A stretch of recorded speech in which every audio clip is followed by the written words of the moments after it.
ഈ V D സതീശനെ അഭിമുഖങ്ങളിൽ പറഞ്ഞതിൽ വെച്ച് ഒരു വളരെ പ്രധാനപ്പെട്ട കാര്യമുണ്ട്. നമ്മുടെയൊക്കെ ജീവിതത്തിൽ ഉപയോഗിക്കാൻ പറ്റിയൊരു വാചകമാണ്. വി ഡി സതീശൻ പറഞ്ഞൊരു വാചകം പഴയ വാചകമാണ്, എന്നാൽ പോലും അപ്പോൾ ഈ സാഹചര്യത്തിൽ വലിയ പ്രസക്തിയുണ്ട്. ഈ മുഖ്യമന്ത്രി ആവാൻ വേണ്ടിയിട്ട് തിരക്കിട്ട നീക്കങ്ങളൊക്കെ നടക്കുന്നതിനിടയിൽ വി ഡി സതീശനോട് ചോദിച്ചു, താങ്കൾ എന്താണ് ഇതിനകത്ത് മുഖ്യമന്ത്രിയാകാൻ വേണ്ടി എന്ത് നീക്കങ്ങൾ നടത്തുന്നു? അപ്പോൾ അദ്ദേഹം പറഞ്ഞൊരു മറുപടി, ഓടുന്ന ബസ്സിൽ നിന്നുകൊണ്ട് വീണ്ടും ഓടരുത് എന്നൊരു പ്രയോഗം നടത്തിയിട്ടുണ്ട്. യഥാർത്ഥത്തിൽ നമ്മുടെ ജീവിതത്തിൽ പലർക്കും അത് സംഭവിക്കുന്നൊരു കാര്യം. ഓടുന്ന ബസ്സിൽ ഓടിക്കൊണ്ടിരിക്കുന്ന ചില മനുഷ്യരുണ്ട്.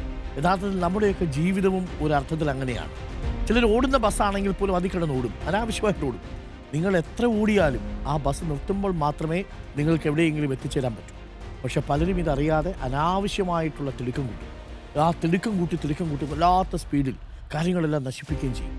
ഓടിക്കൊണ്ടിരിക്കുന്ന ബസ്സിൽ ഓടാതിരിക്കുക എന്നുള്ളതാണ്. നിങ്ങൾ ലക്ഷ്യസ്ഥാനത്ത് എത്തുമ്പോൾ നിങ്ങൾ ഇറങ്ങുക, അതിനുശേഷം വേണമെങ്കിൽ ഓടണോ വേണ്ടിയോ എന്ന് തീരുമാനിക്കുക.